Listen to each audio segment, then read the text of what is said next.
నారాయణ రెడ్డి గారు కూడా చేరినారుగా. నారాయణ రెడ్డి గారు, ఏంటి 175 నియోజకవర్గాలలో కూడా అంటే కూడా పిఠాపురాన్ని ప్రతిష్టాత్మకంగా తీసుకున్నట్టు వైఎస్ఆర్సీపీ వర్గాలు చెప్తున్నాయి. ఎందుకు అంత స్పెషల్ ఇంట్రెస్ట్ పిఠాపురం పైన?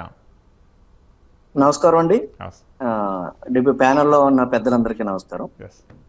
అంటే పిఠాపురం మీద వైఎస్ఆర్ కాంగ్రెస్ పార్టీకి ప్రత్యేకమైన ఫోకస్ ఏం లేదన్నా. ఎందుకంటే 175 సీట్లు కూడా మాకు ఇంపార్టెంట్.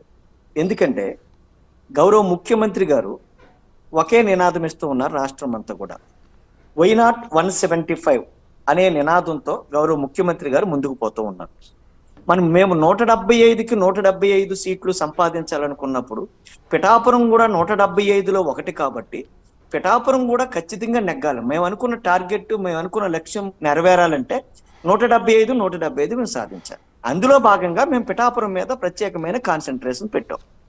మేము పవన్ కళ్యాణ్ గారు పిఠాపురంలో పోటీ చేస్తున్నారనే ప్రత్యేకమైన దాని మీద దృష్టి ఏమీ లేదన్నా. ఎందుకంటే పవన్ కళ్యాణ్ గారు పిఠాపురంలో పోటీ చేసినా, భీమవరంలో పోటీ చేసినా, గాజువాకలో పోటీ చేసినా, ఎక్కడ పోటీ చేసినా 2019లో ఏ ఫలితం అయితే పునరావృతమయ్యిందో 2024లో కూడా అదే ఫలితం పునరావృతం అవుద్ది. ఎందుకంటే భీమవరం ఏదైతే గాజువాకలో పోటీ చేసి ఆయన ఎప్పుడైతే ఓడిపోయాడో, ఓడిపోయిన తర్వాత ఈ 5 సంవత్సరాల కాలంలో ఏ రోజైనా భీమవరం నియోజకవర్గంలో సమస్యల మీద కానీ, గాజువాక నియోజకవర్గాల మీద సమస్యలు కానీ ఏ రోజైనా మాట్లాడా? ఏ రోజైనా 2 నియోజకవర్గాలకు ఆయన పోయాడా? ఈ వాస్తవం పిఠాపురం నియోజకవర్గ ప్రజలందరికీ తెలుసు. కాబట్టి పిఠాపురం నియోజకవర్గంలో ఎవరైతే వంగా గీతా విశ్వనాథ్ గారు ఉన్నారో, వంగా గీతా విశ్వనాథ్ గారు చాలా సీనియర్ పొలిటీషియన్. అంతేకాకుండా ఎప్పుడు కూడా ప్రజాసేవ చేయాలనే దృక్పథం తప్ప రాజకీయాలు చేయాలనే దృక్పథం ఉండదు. అంతేకాకుండా మేము పవన్ కళ్యాణ్ గారిని మేము ఓడించక్కర్లేదు, ఎస్విఎస్ఎన్ వర్మ గారే ఓడిస్తారు. మేము ఓడించవలసిన పని లేదు, ఎస్విఎస్ఎన్ వర్మే ఓడిస్తారు.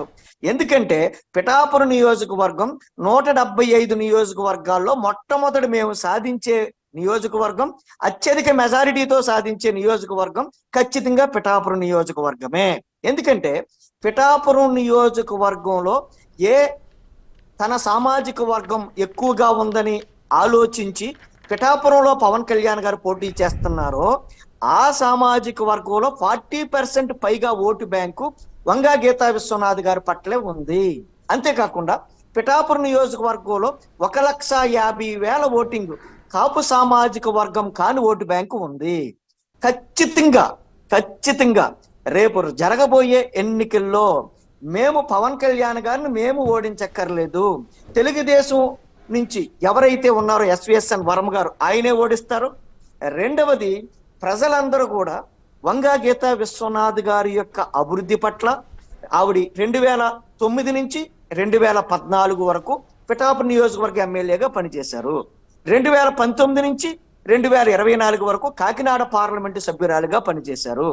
ఈ 2 కాలాలలో కూడా ఆమె చేసిన అభివృద్ధి కానీ, ఆమె ప్రజలతో మమేకమైన విధానము కానీ, ఆమె ప్రజలకు అందుబాటులో ఉండే విధానము కానీ, అలాగే ఆమె కాపు ఆడబిడ్డ, కాపు ఆడబడుచు కాబట్టి, అంతేకాకుండా కాపు సామాజిక వర్గం అనే కాకుండా అటు బీసీలతోనూ ఎస్సీలతోనూ అటు రెడ్డి సామాజిక వర్గంతో కూడా మిళితమై పిలిస్తే పలికే గొప్ప అభ్యర్థి వంగా గీతా విశ్వనాథ్ గారు.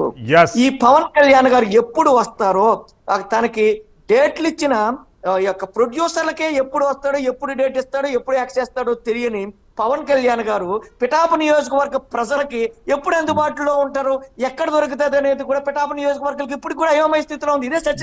నారాయణ రెడ్డి గారు మళ్ళీ వస్తాను. రజనీ గారు ఒకే మాట ఎంత క్లారిటీగా నేను ఎందుకు చెబుతున్నాను అంటే, నేను కూడా పిఠాపురం నియోజకవర్గం కొత్తపల్లి మండలానికి చెందిన వాడిని. పిఠాపురం నియోజకవర్గ క్షేత్రస్థాయి పరిస్థితులన్నీ కూడా నాకు తెలుసు. అందుకే ఖచ్చితంగా 2024లో వై నాట్ 175లో మొట్టమొదటి నెగ్గే సీట్ ఏమన్నా ఉంటే అది పవన్ కళ్యాణ్ గారు పోటీ చేస్తున్న పిఠాపురమే మేము నెగ్గుతున్నది. వంగా గీతా విజయం